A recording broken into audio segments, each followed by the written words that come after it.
주님께서 여러분과 함께 또한 주제와 함께 루카가 전한 거룩한 복음입니다. 주님 영광을 받으소서.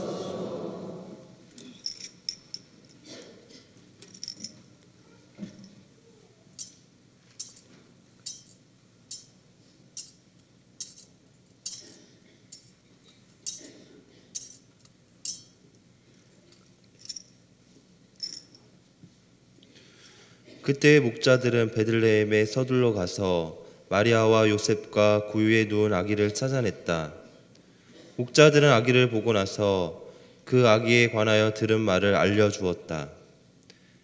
그것을 들은 이들은 모두 목자들이 자기에게 전한 말에 놀라워하였다. 그러나 마리아는 이 모든 일을 마음속에 간직하고 곰곰이 되새겼다. 목자들은 천사가 자기들에게 말한 대로 듣고 본 모든 것에 대하여 하느님을 찬양하고 찬미하며 돌아갔다. 여드레가 차서 아기에게 할례를 베풀게 되자 그 이름을 예수라고 하였다. 그것은 아기가 잉태되기 전에 천사가 일러준 이름이었다. 주님의 말씀입니다. 그리스도님 찬미합니다. 찬미 예수님. 네. 김민경 씨라고 괜찮아 엄마는 널 믿어라고 하는 책을 쓴 저자가 있는데, 자녀를 키운 거에 대한 그런 내용입니다. 김민경 씨가 자기가 자랄 때는 부모님으로부터 크게 이렇게 대화도 못하고 이렇게 뭐 즐겁지 못한 가정에서 산 것 같아요. 그래서 자기 가정의 자녀는 정말 잘 키워야겠다라고 해서 책도 많이 읽고 자녀를 키우는 법에 관해서 강의도 많이 들으러 가고, 그래서 얻은 결론이 딱 하나였다고 합니다. 그게 뭐냐면 아이는 부모가 믿는 만큼 잘 자란다. 부모가 아이를 믿는 만큼 자란다는 거예요. 그러니까 아이들을 너는 임마 넌 뭐가 되려고 그러냐 그러면 뭐가 된다는 거죠. 그러나 너는 참 잘 되래야 나는 네가 잘 될 거를 믿어라고 그러면 아이들이 정말 잘 된다고 해서 이제 해봤는데, 그 아이들이 믿는 대로 돼요, 안 돼요? 안 돼요? 그래서 믿는 대로 되는 거는 우리의 신앙이에요. 예수님이 환자를 고쳐줄 때 뭐라 그래요? 네가 믿는 대로 되어라. 믿는 대로 되는 거예요. 그래서 막 어떤 사람은 뭐 냉동 창고에 갇혔는데 냉동 창고가 고장 난 건데도 어떻게 죽었어요? 얼어 죽었어요. 어떤 사람은 우유 시음회를 하는데 신선한 우유인데도 이게 조금 약간 상한 것처럼 연기를 하니까 진짜 두드러기가 나고 식중독에 걸렸어요. 우리가 믿는 대로 사실은 됩니다. 자녀들도 마찬가지인 거예요. 그래서 우리가 끝까지 믿어줘야 되는데, 아무튼 이 사람도 그런 마음으로 내 아들을 정말 끝까지 믿어줘야겠다라고 해서 했는데 잘 안 되더래요. 그래서 계속 게임방에만 가고 게임에 미쳐가지고 학교를 자퇴하겠다고 그러고 고등학교 1학년 때까지 반에서 맨날 꼴등을 한 거예요. 그래도 이 엄마는 계속 믿어줬어요. 어느 날 얘가 이제 PC방에 게임하러 갈 돈이 없으니까 엄마 지갑에 손을 대는데 엄마가 딱 본 거죠. 엄마가 열 받아야 안 받아요? 그 열 받아가지고 이거를 두들겨 패면서 내가 너를 얼마나 정말 공을 들이면서 키우려고 그랬는데 게임에 미쳐가지고 이게 뭐 학교 자퇴한다고 그러고 이제 도둑질까지 하네? 마음이 끌어오르다가 옛날에 자기도 어렸을 때 이제 부모님 돈을 슬쩍해서 이제 맛있는 과자를 사 먹고 돈 조금 남은 거를 집 구석에다가 이렇게 감춰놓고 그거 들킬까봐 벌벌 떨던 어릴 적 시절이 생각이 나더래요. 그리고 내가 얘를 한번 믿었는데 끝까지 믿어줘야지 여기서 포기하면 안 되겠다. 그래서 아이 앞에서 무릎을 딱 꿇고 얘야, 네가 돈이 필요하면 엄마한테 달라고 그러지 엄마가 안 줄 줄 알았니? 그런 걸 왜 물어봐요? 당연히 안 줄 줄 알았으니까 훔친 거죠. 어쨌거나 안 줄 줄 알았니? 그러면서 이제부터는 내가 너한테 매일 하루에 2,000원씩을 줄 테니까 1,000원은 게임하고 1,000원은 맛있는 거 사 먹고, 그러나 6시 전에는 들어와서 공부를 해라. 그러니까 되게 혼날 줄 알았는데 엄마가 자기를 믿어주니까 얘도 크게 감동을 하고 눈물을 흘리면서 이제 잘 할게요. 그래서 고등학교 1학년 때까지 꼴찌였는데 고등학교 때 이제 전교 1등을 하게 됩니다. 애들이 마음 잡으면 한다니까요. 엄마가 믿어준, 이제 엄마의 믿음을 이렇게 뭉개버리는 게 엄마가 얼마나 가슴 아파하는지 자기도 깨달은 거죠. 그러니까 그 믿음을 저버리지 말아야겠다. 그래서 열심히 공부해서 연세대에 4년 장학생으로 들어갑니다. 책을 쓴 거예요. 내가 애를 믿어주니까 애가 변하더라, 되더라 라고 하는 거죠. 우리들도 어떻게 보면 믿음 안에서 자라나는 거예요. 엄마가 남편을 믿고, 그쵸? 이제 부부 안에서 내가 자녀에게 뭐 감기약 먹고 술 먹고 담배 피우고 그러면 안 좋은 게 가겠다, 이런 것도 다 믿는 거잖아요. 그쵸? 내가 뭐 그런 게 어디 있어, 내 마음대로 살면 되지, 애는 지 혼자 크는 거지 라고 생각하면 엄마의 그렇게 안 좋은 것들이 태아 있는 아기에게 나쁜 영향이 가게 되는 거죠. 어쨌거나 우리는 믿어야 돼요. 내가 믿어주면 그대로 된다는 거를. 그리고 이제 개신교인들이 물어보잖아요. 어떻게 사람이 피조물이죠, 하느님의 어머니가 될 수 있어요, 없어요? 사람이 어떻게 하느님의 어머니가 될 수 있어요? 있어요, 없어요? 있습니다. 있어요. 뭐 대답을 안 하는 분은 뭐예요? 우리 사람이 하느님의 어머니라고 오늘 축일을 지내고 있잖아요. 있는 거죠. 우리가 신앙으로 사람이 하느님의 어머니가 될 수 없다고 얘기하면은 우린 천주교 신자가 아니에요. 여러분은 자랑스럽게 사람도 하느님의 어머니가 될 수 있다고 오늘 그런 축일을 지내고 있잖아요. 하느님의 어머니 축일이에요. 그러면 이제 개신교인들이 어떻게 사람이 하느님의 어머니가 돼요? 성서적으로 한번 설명 좀 해보세요. 그러면 여러분 뭐라고 그럴 거예요? 성경에 이 성모님이 하느님의 어머니라는 말이 나와야 안 나와요? 어디 나와요? 성경에 이제 우리가 이제 설명을 해줘야 돼요. 일단은 하느님의 어머니라는 거죠, 그렇죠? 그럼 아주 간단해요. 예수님이 하느님이라는 거를 증명하면 되고, 그렇죠? 그리고 그 예수님의 어머니가 성모님이라는 거를 증명하면 돼요. 예수님의 어머니가 성모님이라는 거는 너무 많이 나오죠. 엘리사벳이 성령으로 가득 차서 주님의 어머니께서 나를 찾아주시다니 어찌된 일입니까? 나의 주님의 어머니께서, 그 주님은, 그 하느님은 뱃속에 잉태된 아기 예수님이잖아요, 그렇죠? 분명히 예수님의 어머니는 성모님이에요. 그리고 그 예수님이 하느님이라는 말은 나와요, 안 나와요? 나와요. 많이 나와요. 하느님의 아들이라는 말은 많이 나오고, 특별히 요한복음 1장에 말씀이, 그렇죠? 말씀이 사람이 되시어 우리 가운데 계신, 말씀이 사람이 되신 분이 예수님이죠, 그렇죠? 우리 가운데 계신데 그 말씀은 하느님이셨다, 이런 말을 분명히 합니다. 말씀이 하느님인데 하느님이 사람이 되신 거예요. 하느님이 사람이 됐다고 하느님이 아닌 건 아니죠? 예수님이 무리도 걸어다니고 죽은 사람도 살리고 막 눈이 없는데 눈도 만들어주고, 이거는 사람이 하는 일이 아니에요. 하느님이 하는 일이지, 그렇죠? 개신교 신자들도 예수님이 하느님이라는 거는 믿는 거예요. 그런데 뭐 개신교 신자들이 생각하는 거는 이렇게 무슨 호스를 통해서 뭐 이렇게 하느님이 쑥 빠져나왔다고 생각을 하는 거예요. 그러니까 엄마로서 특별한 일은 한 게 아니고 그냥 예수님이 있었는데 성모님은 그냥 통로 역할만 했다는 거예요. 정말 엄마가 뭔지 모르는 사람들이 하는 얘기한 거죠. 자, 그러면은 만약에 이제 정자와 난자를 시험관 아기로 밖에서 수정을 해요. 그럼 정자와 난자가 만나서 둘이 결합해서 수정이 됐어요. 그럼 아기가 된 거예요? 네? 그럼 시험관에 가만히 내버두면 지가 커요, 이제? 어디로 들어가서 키워야 돼요? 엄마 뱃속에 이렇게 넣어줘야 돼요. 그래서 키워야 그 난자와 정자가 이 결합한 게 결합만 한다고 해서 그게 뭐 쌀만 집어넣는다고 해서 그게 밥이 돼요? 에? 쌀 이렇게 놓고 밥이 되라, 밥이 되라 막 그러면 돼요, 안 돼요? 될 수도 있죠. 믿음이 강한 사람은 될 수도 있는데 우리 같은 사람은 그걸 어떻게 해야 돼요? 솥에 넣고 불을 떼든지 전기를 켜야 되잖아요, 그렇죠?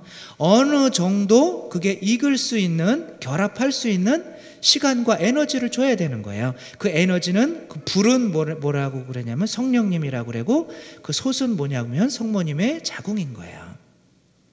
그래서 거기서 어느 정도 사람이 신성과 인성이 결합하는데, 신성은 하느님인 거고 인성은 사람의 본질인 거죠. 두 가지 본질. 우리도 이렇게 우리 영혼과 하느님으로부터 오는, 영혼과 부모님으로부터 받은 육체가 이 정자와 난자가 결합하면 그렇게 결합하게 되는 거예요. 그러나 그것이 잘 버무려지고 익을 수 있도록 엄마 뱃속 안에서 며칠을 있어야 돼요? 280일 동안 있어야 되는 거예요. 그 너무 일찍 나와버리면 어디로 가야 돼요? 엄마의 그 자궁과 가장 비슷하게 만든 인큐베이터에 있어야 되는 거예요. 그러나 아주 그냥 뭐 5달밖에 안 되고 그러면 살릴 수가 없어요. 그냥 만난다고 해서 그게 바로 한 몸이 되는 게 아니죠.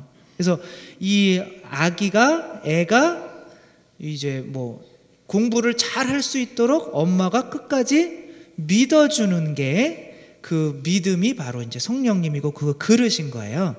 그래서 성모님이 이 그릇 안에서 예수님을, 성모님만이 그 완전한 믿음이 있었기 때문에 여인 중에 가장 복되십니다. 당신은 여인 중에 가장 복되십니다.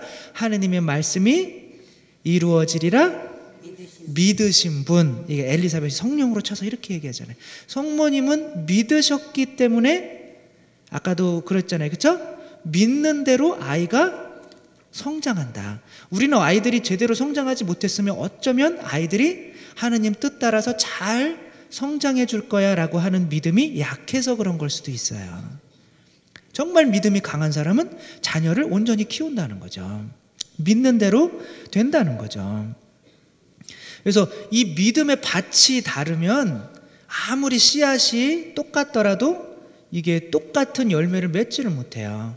저희가 로마에 있을 때 우리 로마 이제 한국 기숙사 수녀님들이 청양고추를 이제 한국에서 계속 밀수를 해올 수가 없잖아요. 그냥 가져올 수가 없잖아요. 웃기려고 그런 건데, 아무튼 이렇게 그래서 청양고추 씨를 가지고 이제 로마 우리 기숙사 그쪽에다 심었어요. 근데 첫 해에 정말 청양고추가 맵더라고요. 근데 둘째 해부터는 하나도 안 매워요. 똑같은 청양고추 씨인데 땅이 다르니까 다른 게 나오는 거예요. 그래서 하느님이 신성과 인성이 결합하는데 성모님이 아니고서는 그렇게 깨끗하고 원죄 없고 그런 성모님이 아닌 우리 같은 밭에서 아무리 키워봐야 예수님이 태어나지 못하는 거예요. 온전히 결합되지 못하는 거예요. 왜? 우리는 원죄가 있으니까 그렇게 인성과 신성이 결합하는 그 태중 안에서 우리가 믿음이 완전하지 못하니까 나쁜 것들이 섞이게 되는 거예요. 불순물이 섞이게 되는 거예요. 원죄가 섞이게 되는 겁니다. 그래서 우리들이 원죄가 있기 때문에 우리 그 태어나는 자녀들도 그 원죄가 섞여서 태어나는 거예요. 그래서 성모님만큼 그렇게 깨끗한 옥토가 없는 거예요. 그래서 일본에 또 그런 이야기가 있습니다. 우리도 뭐 이렇게 그런 건 진짜 잘 아는 것 같아요. 희생이 없으면 좋은 게 이루어질 수 없어요. 그래서 막 외국에도 막 배나 뭐 이런 거 하면은 막 병이나 이런 거를 배에 부딪혀서 깨버려요. 그리고 막 결혼식 할 때 또 막 그 병 같은 거를 밟아가지고 깨고 뭐 잔 같은 것도 이렇게 샴페인 완샷한 다음에 다 바닥에 깨버려요. 뭔가 좀 부서져야 뭔가 좋은 게 그래도 희생이 있어야 좋은 게 있다는 그런, 우리들도 뭐 액땜하고 막 그런 거 하잖아요, 그렇죠? 그래서 뭐 에밀레종 만들 때도 그 종 만들 때도 정말 좋은 종이 되려면 거기에 희생이 있어야 되니까 어떻게 했어요? 아기를 집어넣었죠. 그랬더니 그 아기 이름이 뭐였어요? 에밀레. 그 칠 때마다 에밀레 에밀레라고 소리가 난다는데 전혀 저는 그렇게 안 들리던데, 어쨌거나 이렇게 희생이 필요한 거죠. 좋은 게 나오려면은. 우리도 좋은 게, 우리가 하느님 자녀로 새로 태어나려면 예수님의 희생이 필요했던 거예요. 예수님이 우리 안에 들어오면 우리가 좋은 종이 될 수 없는 거죠. 좋은 작품이 될 수 없는 거죠. 어쨌거나 그 일본의 사무라이 이를 만드는데, 사무라이는 우리나라로 얘기하면 옛날에 신라시대 때 화랑이 아무나 되는 게 아니에요. 성골, 진골, 귀족 출신이 되는 거예요. 그래서 평민들은 그러니까 외국으로 얘기하면 뭐겠어요? 유럽으로 얘기하면 기사는 아무나 되는 게 아니에요. 귀족 가문이 되는 겁니다. 근데 거기 일본에도 마찬가지, 사무라이도 귀족 가문이 되는 건데, 우리 엄마가 이 천민 출신인데 아이를 정말 그 사무라이로 만들고 싶은 거예요. 근데 방법이 없는 거예요. 근데 때마침 그 성주가, 그 왕인 거죠. 왕이 이제 그 성을 짓는데, 그 성을 지을 때도 무너지지 말라고 기둥에 산 사람을 한 명 이렇게 넣었는데요. 우리도 한번 조사해 볼 필요가 있는 건데, 아무튼 기둥에 산 사람을 넣었는데, 만약에 그거를 지원하면은 그 자녀를 지위 고하의 그 신분에 상관없이 사무라이로 만들어주겠다. 그래서 엄마가 지원을 했어요. 내가 이 기둥 안으로 들어가겠습니다. 그래서 엄마가 기둥 안으로 들어갔어요. 그래서 얘가 이제 그 사무라이 이제 훈련을 받는데, 다 귀족 출신인데 얘만 천민이에요. 그래서 너무 못 살게 구는 거예요. 그래서 그 성을 떠나고 싶은데 그 성의 기둥 안에는 누가 있어요? 엄마만 있는 게 아니라, 내가 여기 들어가면 내 아이가 사무라이로 새로 태어날 수 있다는 믿음이 있는 거예요. 엄마의 믿음이 있는 거예요. 그게 그 아이를 나중에 끝까지 참아서 진짜 사무라이로 만들고, 보통 사무라이도 아니고 일본의 정말 유명한 사무라이가 되게 만들었다는 거죠. 그래서 이 엄마의 믿음이 바로 아이를 새로 태어나게 한다는 거예요. 그래서 성모님만이 그렇게 완전한 믿음을 가지고 있었고, 그 완전한 믿음이 있었기 때문에 하느님의 어머니가 된 거긴 하지만, 우리의 성모님이 예수님의 어머니만 돼요? 아니면 우리의 어머니도 돼요? 우리 어머니도 돼요? 어떻게 돼요? 우리 낳았어요? 그런데 어떻게 돼요? 모르겠다고요? 우리 낳지 않았으면 엄마가 아니잖아요. 그렇죠? 솔직히 낳지 않았으면 엄마가 아니잖아요. 성모님은 우리가 어머니라고 하는 건 우리를 낳았기 때문에 어머니라고 하는 거예요. 그래서 뭐랄까요? 우리가 새로 태어나죠. 성당에서 뭐로 새로 태어났어요? 교회에서 세례 받으면서 뭐로 태어났어요? 하느님의 자녀로 새로 태어났잖아요. 그렇죠? 우리가 하느님의 자녀로, 하느님만 영원히 사시는 거예요. 그건 아시겠죠? 네, 영원하신 분은 하느님. 우리가 하느님의 자녀로 새로 태어나지 못하면 영원히 살 수가 없는 거예요. 하느님의 가족으로 살 수가 없는 거예요. 그러나 우리가 하느님의 자녀로 어떻게 태어났어요? 세례를 받으면서. 그렇죠? 네. 근데 새로 태어난다는 말은 그 안에 항상 뭐가 있는 거냐면 엄마가 있다는 거예요. 우리가 새로 태어난다는 말은, 사실은 말씀이 사람이 됐다는 말은 엄마 그 성모님 태중 안에서, 배 안에서 하느님이신 신성과 인성이 어떻게 됐다는 거예요? 결합했다는 말이에요. 우리가 하느님의 자녀로 새로 태어난다는 말은 우리가 사람이지만 하느님과 어떻게 됐다는 거예요? 결합했다는 거예요. 그럼 이 결합하려면 그릇이 있어야 되고 성령님이 있어야 돼. 불을 떼줘야 돼요. 그 그릇이 바로 성모님이라는 거예요. 그래서 우리는 누구랑 결합해서 한 몸이 되는 거예요? 예수님이랑 한 몸이 되는 거잖아요. 그건 알잖아요. 우리가 성체 영하면서 예수님과 한 몸이 되는 거예요. 예수님과 한 몸이 되지 않으면은 우리는 하느님을 아버지라 부를 수가 없어요. 주님의 기도를 못하는 거예요. 하느님의 아들은 누구밖에 없어요? 네, 그리스도밖에, 예수님밖에 없어요. 독생 성자라고 하는 거예요. 그래서 독자, 외아들, 독생성자. 우리는 하느님의 자녀가 아니에요. 우리가 하느님을 아버지라고 부를 수 있는 것은 예수님과 모함으로써 한 몸이 되는 거. 한 몸이 되는 거를 이 세상에서 뭐라고 그래요? 혼인한다고 그러죠. 예, 제가 그냥 1년 반 동안 열심히 얘기했던 건데 또 다 처음 듣는 눈빛이에요. 우린 예수님과 혼인하는 거예요. 한 몸이 되는 거예요.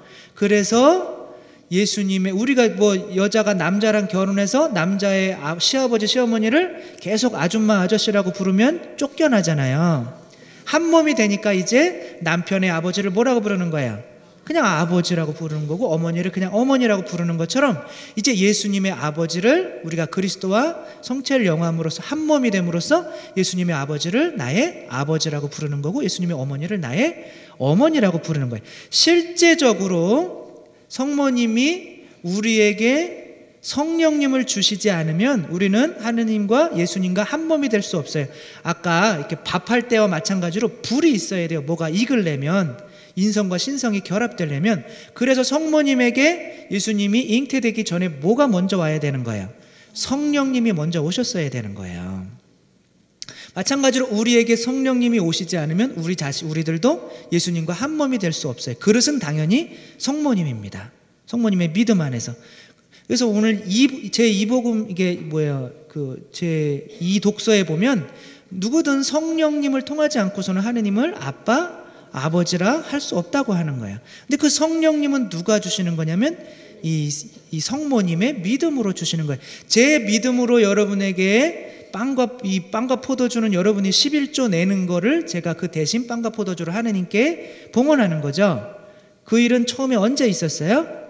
아브라함이 멜키세덱에게 11조를 바치고 멜키세덱이 빵과 포도주를 하느님께 봉헌하면서 이 아브라함에게 축복을 빌어주신 것과 마찬가지로 이 멜키세덱은 대사제죠. 그렇죠? 이 멜키세덱의 대를 잇는 대사제가 누구예요?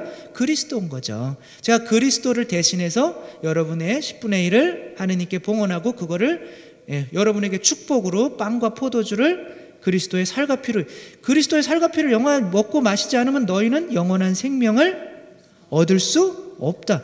영원한 생명을 얻는 것만큼 큰 축복이 어디 있어요? 그렇죠? 우리가 10분의 1 내는 거로 하느님은 우리에게 영원한 생명을 주시는 거예요. 그러나 그 빵과 포도주가 예수님의 살과 피로 변화되는 것은 제 믿음으로 하는 게 아니에요. 저는 믿음이 뭐 이 불도 못 꺼요. 촛불도 꺼져라 옛날에 한번 제 믿음을 시험해 보기 위해서 촛불 갖다 놓고 꺼져라 막 한 20분 동안 꺼져라 막 그러면서 내가 미친놈 막 그러고 내가 왜 이런 짓을 하고 있나 막 그렇게 했는데 아무튼 촛불도 못 꺼요 우리는. 그러나 겨자씨만한 믿음만 있어도 산을 옮긴다고 하잖아요. 성모님의 믿음은 하느님을 이 세상에 옮겨오신 분입니다. 하느님의 나라를 우주보다 더 큰 하느님과 하느님 나라를 이 세상으로 옮겨온 믿음이 있으신 분이에요. 그래서 가나의 혼인잔치 때 이제 포도주는 성령님을 의미해요. 성령님이 떨어진 것이 교회를 의미해요. 우리 교회가 지금 혼인잔치, 그리스도와 혼인잔치를 해야 되는데 포도주가 즉 성령님이 떨어진 거예요. 누군가의 믿음으로 이 성령님을 우리에게 주어야 돼요. 그 믿음은 아무도 없는 거예요 세상에. 그래서 성모님만이 이 예수님께 우리 교회에 내 자녀들에게 성령님이 없다, 포도주가 떨어졌다. 아니 그게 나랑 무슨 상관입니까? 아직 때가 이르지 않았습니다 라고 할 때 그가 시키는 대로 해라 라고 말할 수 있는 사람은, 그런 믿음을 가진 사람은 온 우주 안에 성모님밖에 없어요. 그 믿음이 우리에게 물이 포도주가 변화가 되고 성령님이 우리에게 오게 돼서 그 성령을 통해서 우리가 그리스도와 한 몸이 되게 만들었던 거죠. 그래서 그 성령님이 믿음의 그릇인 거예요. 그 성모님의 그 믿음이, 그 믿음을, 이 믿음을 통해서 기사로 새로 태어나는 것처럼 성모님의 믿음을 통해서 우리가 성모님 안에서 그리스도와 한 몸을 이루고 하느님의 자녀로 새로 태어나는 날인 거죠. 오늘 1월 1일 날 새 해가 되는 거죠. 그렇죠? 그리고 우리는 사람이었다가 하느님의 자녀로 새로 태어나는 건데, 성모님의 믿음, 이 어머니가 없었으면, 그 태중이 없었으면, 이 믿음이 없었으면 우리는 하느님의 자녀로 새로 태어날 수 없었다는 거죠. 감사해요, 안 해요? 네, 이런 감사한 마음으로 새해를 시작하면 이 모든 일이 잘 되겠어요? 안 되겠어요? 자, 나는 지금 그 감사일기를 그때 성탄 때 받고서 매일 한 번도 안 빠지고 지금까지 썼다. 손 들어보세요. 네, 이럴 줄 알았어요. 무슨 가계부하라고 준 겁니까 그게? 우리 믿음이 그래요. 내가 믿으면 행복해진다고 분명히 얘기했는데 우리는 에휴 뭘 신부님 믿기는 그냥 살던 대로 살지 뭐 그런 거예요. 우리 다 그런 겁니다. 그래서 실제로는 잘 안 믿어요. 그러나 우리 여기 이거 하셨죠, 그렇죠? 한 해의 결심 그 첫 번째 1번이 뭐예요? 매일 감사한 거 5가지. 지금 그거를 쓴 사람 중에 우울증 겪던 사람이 지금 너무 며칠 일주일 썼는데도 너무 기쁘고 행복하고 또 주일날 나오고 싶어하고 막 변하고 있어요. 믿는 사람들은 안 믿으니까 안 변하는 거지. 그래서 처음에는 힘들대요. 이렇게 뭘 써야 될지. 그런데 오늘 아침에 이 태양이 뜨게 해준 것도 감사드리고 눈이 살짝 오게 해줘서 아름다운 세상을 1월 1일부터 보게 한 것도 감사드리고 신부님의 정말 주옥 같은 강론을 듣게 해준 것도 감사드리고 막 너무 우울증에서 감사할 게 하나도 없었는데 막 일주일 썼는데도 막 너무 감사할 게 많아진다는 거예요. 감사 못하는 게 죄인 겁니다. 아담과 하와가 감사하지 못해서 선악과를 따먹은 거에 만족하지 못해서 모든 죄가 감사하지 못하는 데서 왔다면 감사하는 데서 모든 죄가 없어지는 거예요. 그래서 미사가 감사입니다. 감사. 그래서 아무튼 오늘 1월 1일 성모님과 우리 하느님께 예수님께 감사하는 거로 시작하는 거예요. 이제 지금까지 못 썼더라도 집에 짱 박아두지 마시고 감사일기 매일매일 쓸 수 있는 결심했으면 좋겠고 그렇게 하느님은 감사하는 사람에게 감사하는 일을 많이 일어나게 해주십니다. 그래서 한 해 동안 정말 성모님 통해서 은총의 중개자죠. 성모님 통해서 내려오는 이 은총 감사하는 사람이 그 감사하는 그릇의 크기만큼 은총을 주시는데 우리들 감사하는 마음으로 시작했으니까 또 꾸준히 감사하는 거 찾아 나가야 돼요. 얘가 엄마가 여기 박혀 있는 거 잊어버리면 조금만 힘들면 그냥 나가버린단 말이에요. 그래서 매일매일 나한테 뭐가 감사하는 건지 생각해내야 돼요. 그런 노력은 해야 됩니다. 그래서 감사일기 쓰고 항상 감사하는 마음 또 성모님께 예수님께 감사하는 마음으로 살아서 올 한 해는 정말 감사한 일도 많고 더욱 많이 행복해지는 한 해가 될 수 있었으면 좋겠습니다.